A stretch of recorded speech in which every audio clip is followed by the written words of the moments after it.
اور اس کا خدشہ اس وقت سے تھا جب سے اس جو رشیا اور یوکرین جنگ شروع ہوئی تھی. یوکرین پہ رشیا کے حملے کے بعد سے لگ رہا تھا کہ دنیا پوری انوالو ہوگی جنگوں میں, اور اب یہاں پہ امریکہ کو بھی انگیج کر لیا گیا.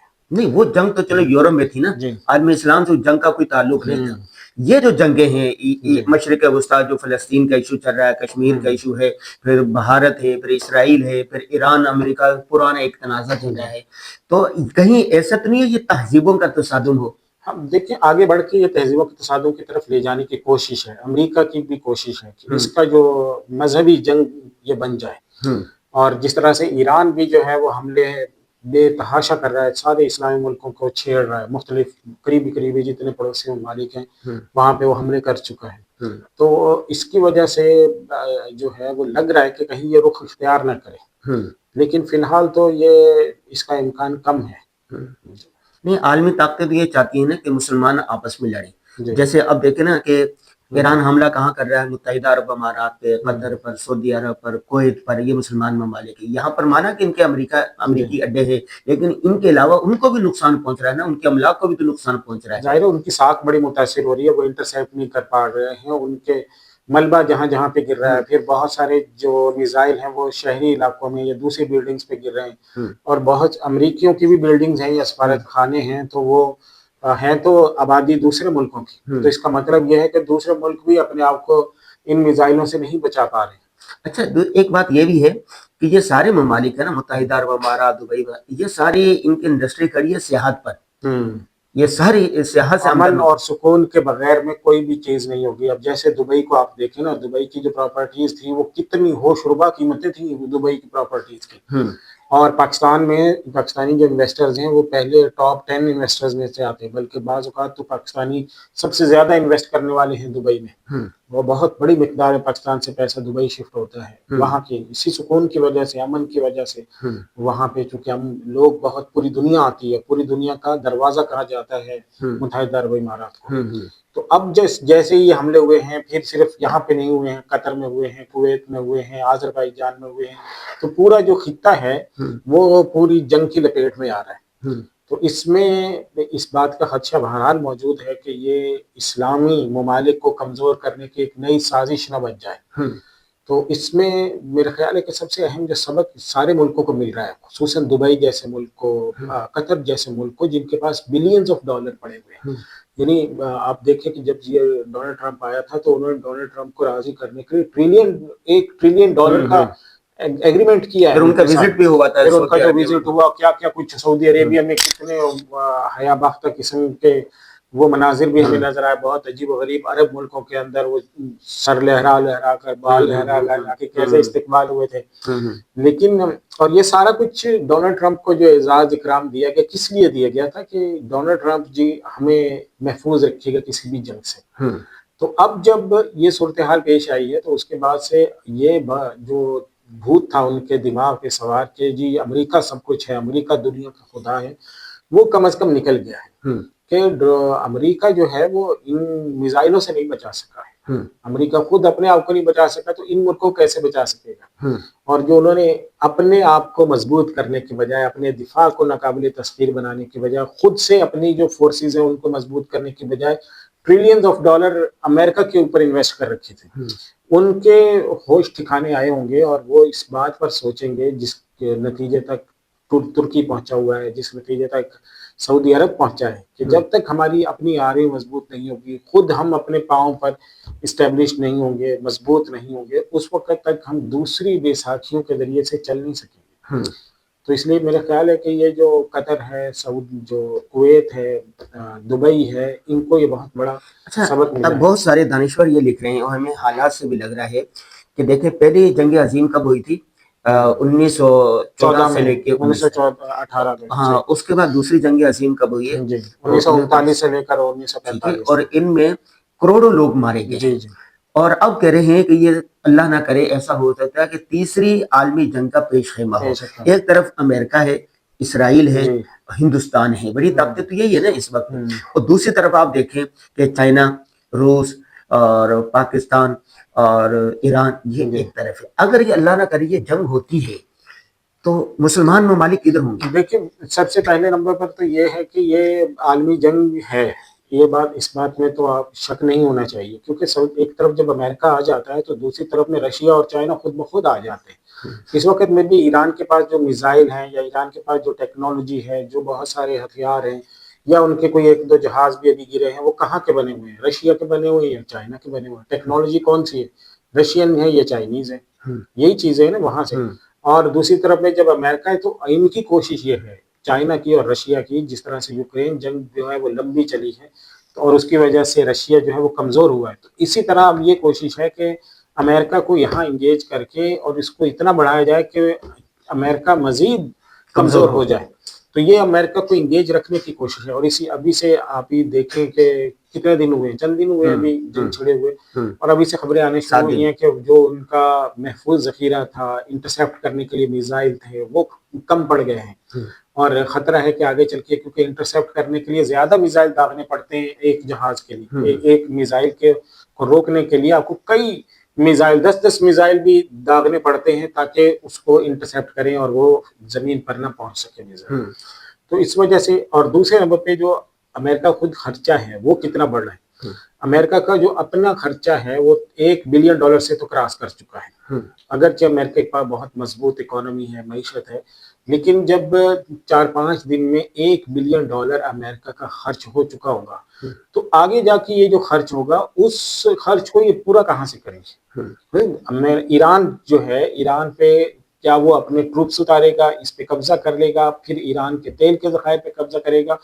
یہ ممکن نظر نہیں آتا، اور ایسا ممکن اس وجہ سے نہیں ہے کہ ساتھ میں رشیا اور چین کا جنگ عظیم اول جب ہوئی نا تو کچھ ہار گئے کچھ جیت گئے، ٹھیک ہے، اس کے بعد ادارے بنے۔ جنگ عظیم دوم کے بعد آپ کو پتہ دنیا کا نقشہ بدل گیا، ٹھیک ہے، اور اقوام متحدہ وجود میں آیا۔ یہ جنگ جیسے آپ کہہ رہے ہیں کہ جنگ ہے، اس میں کیا نظر آتا ہے کہ کون ہارے گا کون جیتے گا، اور کیا امکان ہے کوئی نیا ادارہ وجود میں آئے؟ دیکھیں ادارے وجود میں آنا تو ظاہر ہے کہ حل نہیں ہے، ادارے وجود میں لائے گا کون؟ ادارے وجود میں لائیں گے پاورز، یعنی اس وقت میں 5 بڑی پاورز تھی جنہوں نے مل کر ادارہ وجود میں لے کر اقوام متحدہ بنا دی۔ اب پاورز کون سے ہیں؟ اب چائنا ہے، اب رشیا ہے، یہ خود امریکہ ہے، برطانیہ ہے، فرانس ہے۔ لیکن پاکستان کو بھی پاور ماننا چاہیے عالمی سطح کی ایک، اب جو پاورز ہیں ان میں ایٹامک پاورز بھی آ گئی ہیں، اب جیسے شمالی کوریا ہے وہ بھی اس میں آ چکا ہے، پاکستان بھی آ گیا ہے، انڈیا بھی جو ہے وہ پاور بن چکا ہے اسی طرح۔ تو یہ یعنی اب یہ دیکھنا ہوگا کہ آگے چل کے یہ اس کا رخ کیا ہوتا ہے، کیونکہ اب جو صورتحال ہے نا دنیا کی، اس میں سب سے پہلی حقیقت یہ ہے کہ 2 ایٹمی ملک آپس میں نہیں لڑ سکتے۔ 2 ایٹمی ملک آپس میں لڑیں گے تو پوری دنیا تباہ ہوگی۔